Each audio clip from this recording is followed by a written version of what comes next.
Hello and welcome to Unprofessional Engineering. My name is James. You got Luke? Luke, today we're continuing our series of What Is, and we're going to be looking at what is environmental engineering. It's not what I thought it was. It's not really what I thought it was either. Yeah, I feel like a lot of these, like, you could be a mechanical engineer and work on projects that are like environmental engineering-ish. I don't know. I feel like a lot of these fall into that category. I feel like if you're going to become an environmental engineer, good for you, first off. Yep.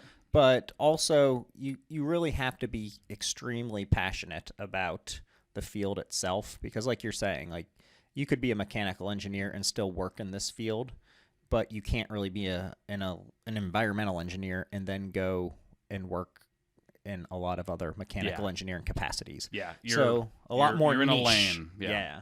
All right. So environmental engineering is a branch of engineering, obviously, that is concerned with protecting people from the effects of adverse environmental effects, such as pollution, as well as improving environmental quality. So environmental engineers, do we call them EEs? Because those are electrical engineers. No. Environmental engineers work to improve recycling, waste disposal, public health, and water and air pollution control. Okay. What do you think?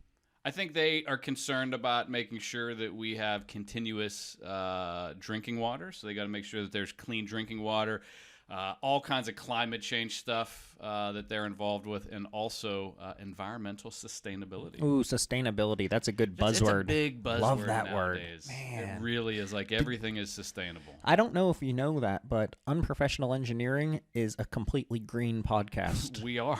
Yeah. Because we don't make any money. Nope. We don't give any money away. Nope.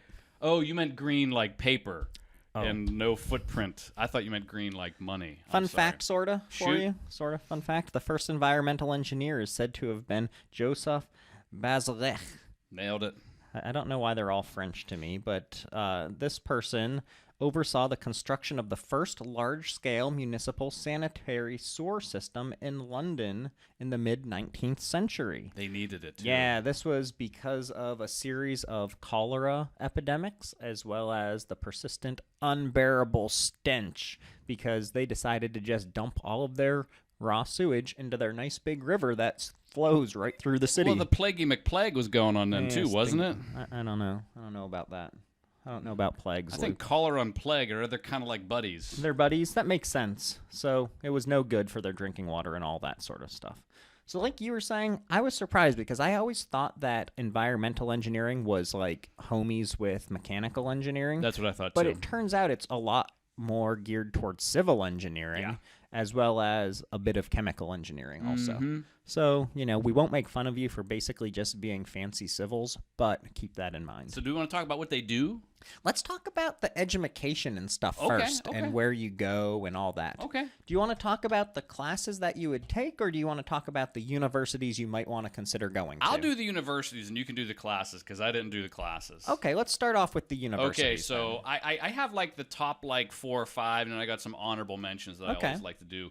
So the number one school, according to U.S. News Weekly, did you actually know that, or did you steal that from my notes? No. Oh, okay. I knew that. All right. Is the University of California, Berkeley. Yeah. This is gonna cost you $43,000 a year, out of state, 14 in state. In state seems like a deal if you're smart enough. Yeah, crazy.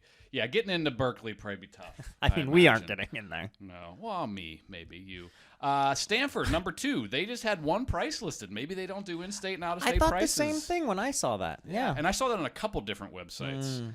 The next one up is $53K. Yeah, $53K, University of Stanford. The next one is University of Michigan, Ann Arbor. Michigan. Go Mighty Ducks. I don't know what their mascot Wolverines. is. Wolverines.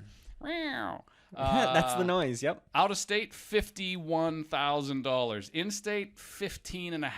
I can't Not too believe bad. you would go to Michigan out of state. Yeah. I know there's reasons, I guess, but my goodness. There's so many good universities. 51? Wow. Yeah. Next one up, Georgia Institute of Technology. This one is great. 33,000 out of state. Yeah, that's a pretty good deal. That's a decent deal. And then in state, it's only like $13K to go in state. Yeah.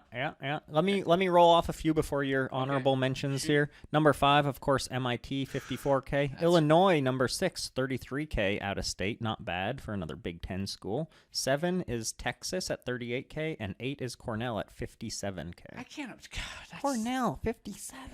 And it's number 8. I know that. Well, that's what I'm thinking. I'm like, go to. Well, I don't know.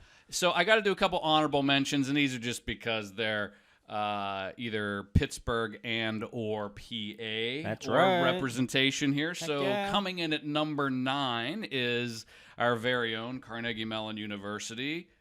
Woot woot. Woot woot. How much is that cost? Carnegie Mellon, 57K. Okay, I'm not going there. And then the next one is number 12, rounding out the list, is Penn State. The Pennsylvania State University. I didn't put the price down, but I can guarantee you it is not 57K a year.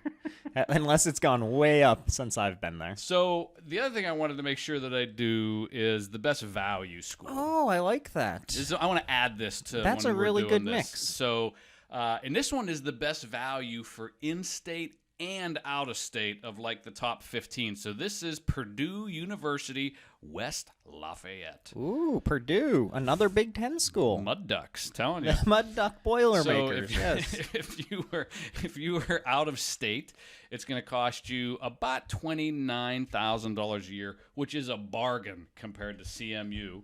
And if you are in state, this is insane to me. It's $10,000 a year in state.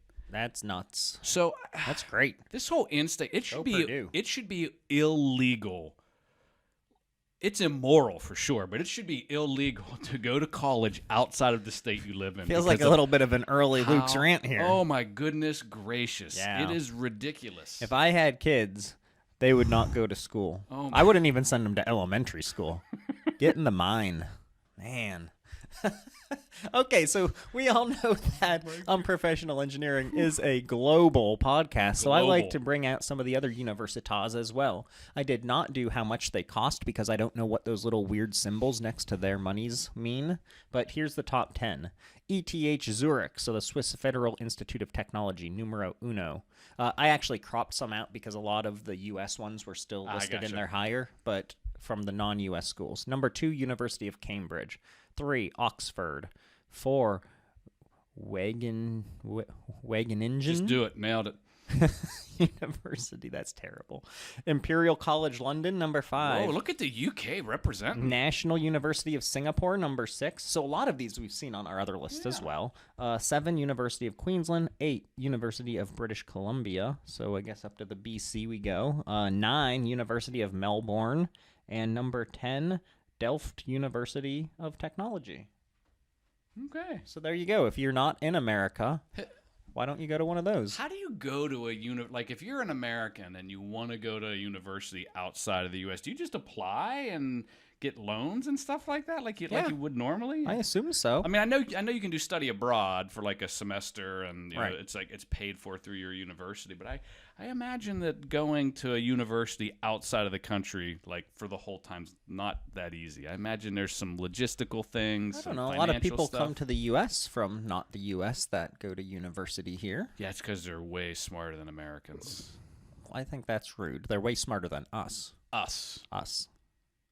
Gotcha. Good point. Good point. Okay, before we move on to the classes that we would be taking if we were going to get this sweet, sweet degree, let's take a break for a word from our sponsor. CMU! I thought after the Boilermaker shout-out we did for the value that Purdue offers, maybe they would be giving us a sponsorship. No university wants to sponsor us? They don't charge enough, so apparently they can't give us the money. But no sponsors, but we do have some shout-outs. Let's hear them. Tyler W. knows way more about solar panels than we do. Fact. And I get that that's not a lot, but I mean, this info that was sent over was big time. Suggested a cool idea of the Hall of Fame inventors that were on Shark Tank. What? Yeah, I love Shark Tank. Yeah. Ian C. suggested an episode on mech engineering science versus mech engineering technology because they are different degrees. Okay. And typically do different things then You when think you they're get out of different school. enough? I think so. Okay. We'll take a look at it and find out. So it seems to fit in nicely since this is all about an engineering degree. And then there's Blake C., who is landing a job with his company that he did 2 internships. So after our recent episode all about internships and how jobs warped our view of engineering, go check it out if you haven't already. He had to let us know that he's landing a job. So Nice. Congratulations, Blake. Way to go, Blake. I did want to give a shout out to someone else. I'm so sorry I forgot who suggested we do this episode, but you're in our thoughts. You about know that. who you are. You know who you are. That's right. If you know who you are and you wanted to reach back out again, or if you just want to say hi or want to request some stickers, email us at unprofessionalengineering@gmail.com. Make sure you subscribe, listen, Subscribe, listen. share, Yeah. friends, family. Make the world a better, smarter place by sharing our podcast. I could not have said it better myself. Subscribe. If I had a microphone- reviews too. I could drop. You could. I would. Well, You do have a microphone. I don't want to drop it and make the noise. Yeah. I would drop. Again, another thing you're doing for our listeners. Yep. All right. Moving on. The classes that you're going to take, Luke. If you haven't listened to our other episodes on engineering, like what is mechanical, civil, chemical, aerospace, electrical engineering, go check those out, all of them, and help our numbers out. We should make a playlist. We really? Oh, we should. I do have one giant Okay. playlist, but not with it broken out like this. Good idea, though. You'll find out all about the normal math and physics yep. and basic sciences. Everybody, that you're going to I think take. all engineering has that baseline that they do. Like the calc, the Yeah. differential equations, all that junk. Maybe not civils because they're not good at stuff, but the other ones probably all take that. So I went to Northwestern University's website for this information. It's going to be similar, at all the universities, I though. would bet. So you're going to take some classes such as engineering design and communication. I think that communication part's key. I did not have that, and that's probably why I'm so bad at communicating. No, you've learned. Oh, I've adapted. You're better or something. now. I'm better now, yes. Civil and environmental engineering systems, fluid mechanics, barf. Makes sense. Uncertainty analysis, which makes sense because, this is a civil course, and they're very uncertain about most things. Do you know how good I would be at that class? You would be the best at it. I would agree. be the best at uncertainty analysis. Biological and ecological principles. I think that's kind of neat. That's sounding. very neat. I imagine that's probably for when you're doing organisms that are going to eat poop at a waste treatment facility or something like Yeah. that. They kind of need to know that. They don't need to be like a chemical engineer to do it, but they got to know the basics of How much poop is okay to be in my water, that kind of thing. there's a certain amount. Yeah, okay. Anyways, hydraulics and hydrology. Yuck. I don't sounds get terrible. the hydraulics. I get the hydrology. I don't know. If you're an environmental engineer, email us and let us know. That's right. Environmental microbiology. That makes total sense. That sounds like a killer to me. Like how people say OChem is always bad and things like that. That just sounds like an awful Not course. only is I it was bad at biology, but it's really small biology. It is, yeah. I'm really bad at biology. That was one of my less than surprising stellar to me grades. that you're bad at anything. There's very few things. I'll admit to that. Biology is one of the two. Sustainable water systems makes total sense, Yep. right? And then there's tons of civil electives because, again, these things are Lots of civil. like twinsies almost. So sustainability, design of high-performance buildings, energy law and policy. I think that's kind of a neat one. Biochem, eco-hydrology, and metals in the environment are just some of the electives that you could Interesting. choose to take, especially at Northwestern. So, when you think of, we all have these misconceptions or preconceived notions, whatever term you want to use, about what an environmental engineer kind of looks like, what they do on a daily basis. In my mind, if I was going to be an environmental engineer, I'd be in Yellowstone Park, Jellystone Park with Hey Boo Boo. Hey, boo boo. And I'd probably have really long hair and a ponytail. I'd probably be wearing my Birkenstocks, and I'd be taking soil samples, and I'd have a little leather satchel that I'd put stuff in. I'd take notes, and I'd do yoga during my lunch breaks. When I think of an environmental engineer, the reality is that's kind of not what they do. Yeah, I think maybe some of them might do something. I don't know. I don't think they do that at all. I don't either. They might look at dams and try to evaluate what kind of ecological impact it might have on things or something like that. But Yeah, I don't really know. Maybe you're like a biologist or something to I do what don't you're know. talking I don't know. about. I feel like it's like they're like Thoreau or something like that, but they're doing engineering, Wow. like on Golden Pond. I get it. Or- That was good.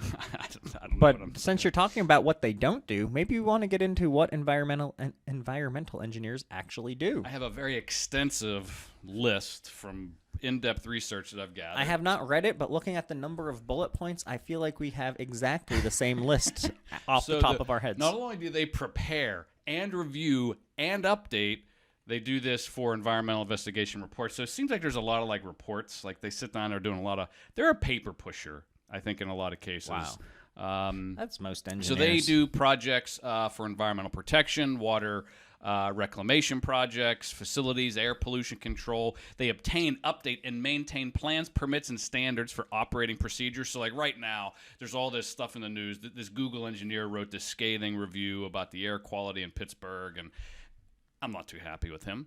Leave it at that. But these folks would work for like U.S. Steel, and they would work on the permitting and all that for the air quality and the environment. And Can that we sort of yell stuff. about Google Man and We his can. Pittsburgh thing? I've lived here my entire life, and I've never once noticed anything that he mentioned in this scathing review he wrote. I of have Pittsburgh. not lived here my entire life, so that makes me think that my nose wasn't already affected by it. I've never smelled this stink. Yeah, I don't. As a side note, you'd say, well, maybe you just aren't in that area. One, I lived about 14 minutes from that area Yeah. for about 7 And we years. worked there, too. And our office was located literally in the same building Yeah. and have not smelled this smell. Yeah. And then I was trying not to be angry and just be I like, saw your post about you're that's why I that brought guy. this up. Yeah. You can't judge a book by its cover, Luke. But if I was going to put a cover on a book that would make this right up, it's this dude with his hair down to his butt. Yeah. And like, yeah, go back to California. Have fun. Well, the thing about California, And we're never getting hired by Google now, but still. exactly. And wait, how mad must Google be that they wrote this when they have this big And they're- Pittsburgh yeah, office and their guys like don't work here? Oh, yeah. I love Pittsburgh. I think it's an Oh. amazing town. It's great food scene, Yeah. great culture. The housing is ridiculously cheap compared to anywhere in the United States. I mean, it's just like this cat, he's going to go move back to San Francisco or Mountain View, and he's going to have to buy like a multi-million-dollar house. When I was super angry about this, I was looking at polluted cities because it's the pollution that's doing in it. Blah, blah, blah. California. California, I think, has 7 of the They're top terrible. 10. It's like, yeah, let's go Okay, back. sorry, that wasn't the rant, but sorry about that. Sorry. So they also analyze data and do all kinds of quality control checks. They monitor progress of environmental programs for improvement. They do inspection of industrial and municipal facilities and programs in order to ensure compliance with environmental regulations. So they work with regulations, making sure that the companies that employ them, they're meeting all the standards to make sure they're not releasing any, bad materials or toxins. And they also advise corporations and government agencies about procedures for cleaning up contaminated sites like brownfields and those sorts of things. So I think some of the things that you mentioned there sound interesting. Like, I might be willing to do some of that stuff Yeah. as a job. It sounds okay. Like the people that are preventing the harmful chemicals and the Yeah. contaminants getting into I water feel like and that stuff. would be interesting. Yeah, I think that's interesting. There's a lot of the stuff, kind of just like when we were talking about what chemical engineers actually do. There's a lot of the things that sound really bad. Yeah. Like, really, I don't want to do that. I can't imagine like my day job is like getting permits. Like, But I again, could, they're so closely tied to civil Yeah. engineering, and that's a big part of that as well. Yeah, You're right. Yeah, like that I wouldn't like, but like doing some monitoring stuff and working, like with the EPA and cleaning up, areas that need help. I think that would be kind of rewarding and fulfilling. I think so too. Some typical job titles you might encounter Shoot. would be environmental engineer, obviously, water project manager, environmental health and safety director, or green building engineer. So if you're on Glassdoor or LinkedIn or wherever it is you're looking for a job, is Monster.com still a thing? It's been a long time since I looked for a job. Anyways, if you're looking for a job, look up some of those titles and go save the environment. Yeah, and when I did a quick search this morning, nationwide, if you just put environmental engineering, and granted, a lot of non-environmental engineering jobs showed up, like 16,000 jobs showed up. In Pittsburgh alone, if you do environmental engineering, there was somewhere in the neighborhood of like 4,000. Well, clearly we don't have any because it stinks here. So before we go on with anything else, I know we've been ranting and I'm still all angry, but let's take a break for this week's Luke's rant. Okay, so this is more of a compliment. Since I already did Wow. a rant on Google, I'm going to pick another company Wow. and I'm going to give like some props. So my refrigerator's been beeping that my water filter needs changed, and that's the worst because you never have one. And does it really need change? Right. Like, it only lasts 6 months. I think that's a scam. So I do think it's a scam. So then I'm on Amazon, one of my favorite websites. Oh, yeah. And did you know if you do smile.amazon.com, you can actually choose a nonprofit and portions of what you pay go to that charity? Did you know that unprofessional engineering is one of the options? No, it's not. No, it's not. It But would be great if you it wanted was. to donate to like a local charity or any charity for that matter. They just need to be a nonprofit. You can actually pick them. So I'm Which one did you pick? my church. Your church? Okay, I have the, I think the Humane Society Okay. or one of those animal things. Nice. I don't like people. Okay. So I'm on smile.amazon.com. I'm looking for water filters. The GE branded one, $50. 5-0. 5-0. And then I look at the non-branded ones and they're like $4. And I'm like, what do I do? So then I look at my reviews. I go in. I decide they're not good. So I buy the $50 one. So this is Wednesday morning. I'm doing this at like 11. You can afford the 11:30. $50 I one because can. of podcast money. I can. Right. So I order this thing. This thing shows up at my house Thursday morning at like 9:30. When did you order it? Wednesday morning. That's amazing. Less than 24 hours after I ordered that filter. Yeah. And I know that Amazon stocks some things like locally and then they distribute, but I have to give it to Amazon. It's amazing that I can literally in less than 24 hours order something and it's on my door. So I went from poo-pooing Google, and not Google specifically, this engineer that worked for Google. Yeah, one guy. One guy at Google. I love Google. But Amazon, man, they got their stuff together. Yeah. I was one Have of those. you ever experienced that with Amazon? Yeah. Like a crazy fast delivery? Yeah. My Yeti boom arm mic holder should be at my house after one day today. Okay. But I was one of those people that for a long time was like, yeah, Amazon Prime is the dumbest thing. I'm not giving you money for this. And then I got it, I don't know how long ago, 6-7 years ago maybe. And now I just hate everyone else. Like if I have to order something and it's more than 2 days, I'm like, why should I bother? Like I'll just suffer for the rest of my life if it's not here in 2 days.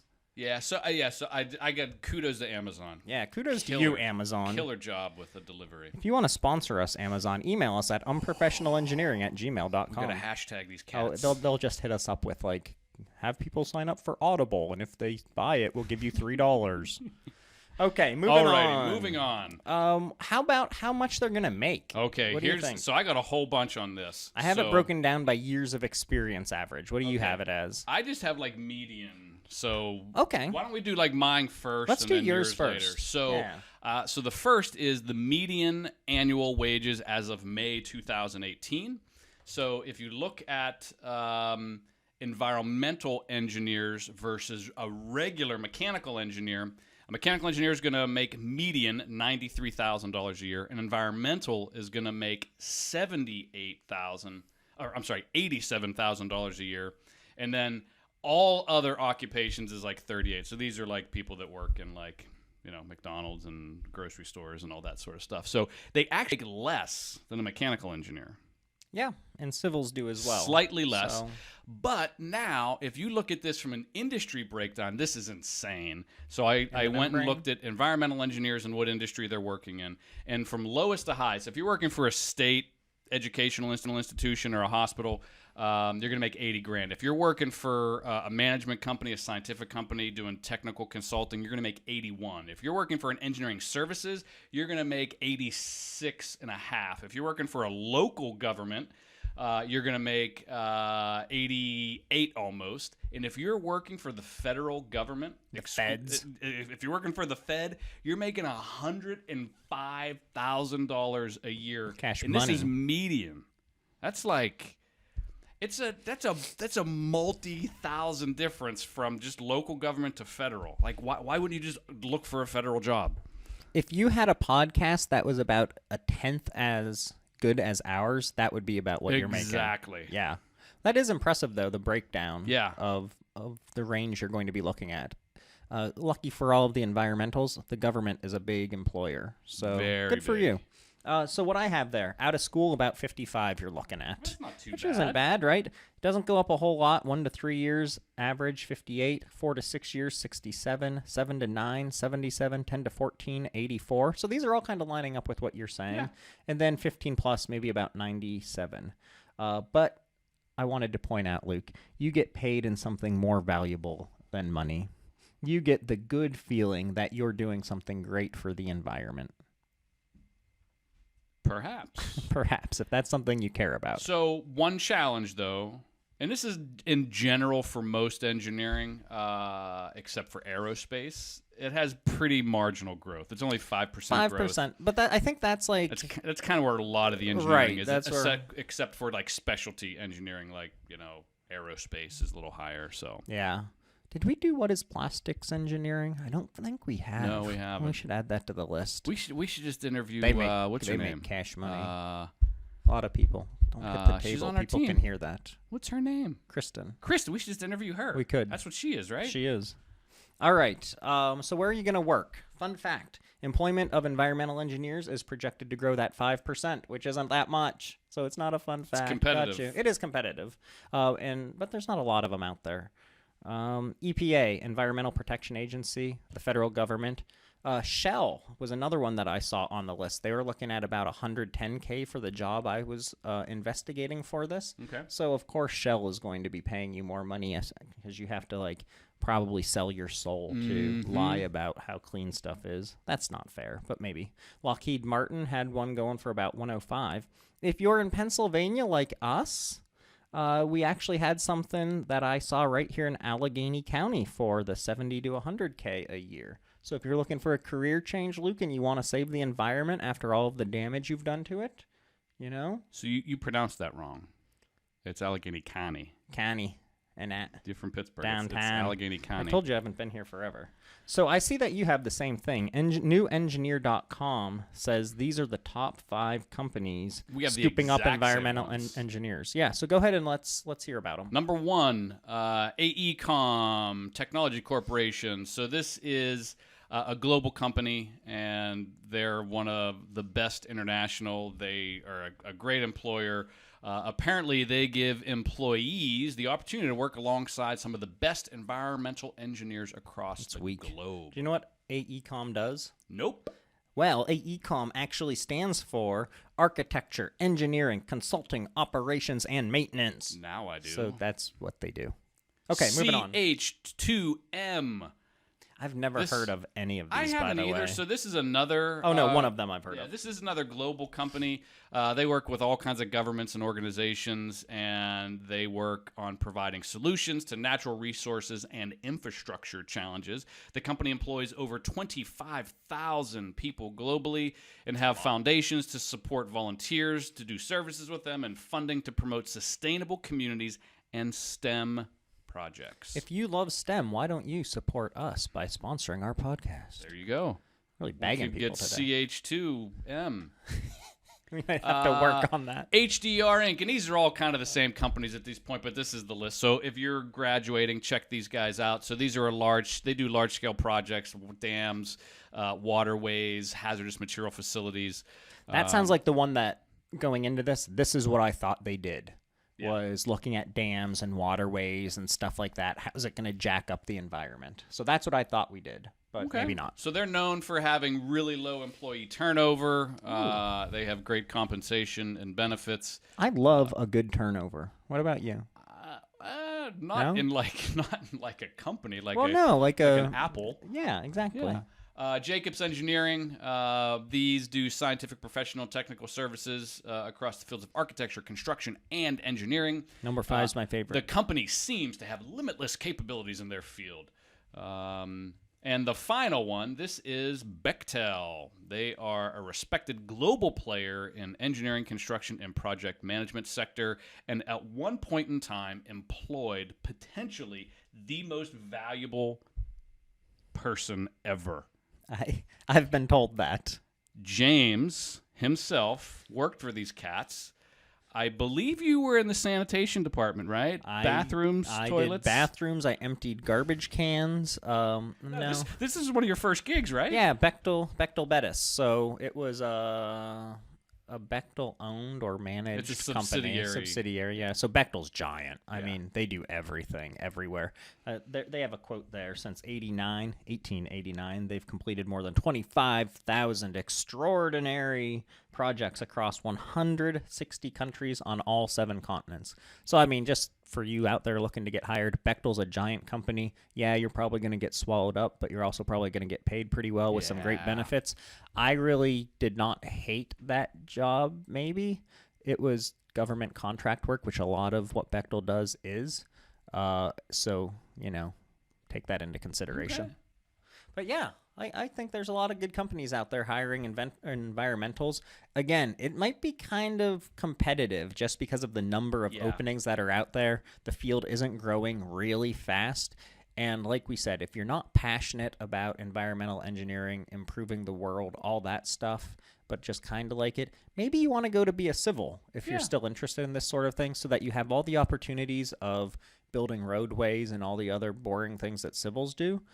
But you could also have the opportunity to do the environmental stuff as well. So if you're looking for a resource, let's say you haven't declared your major, perhaps. Maybe you're in your first year or something like that, and you haven't done so. If you check out the American Academy of Environmental Engineering and Scientists, this is AAEES.org.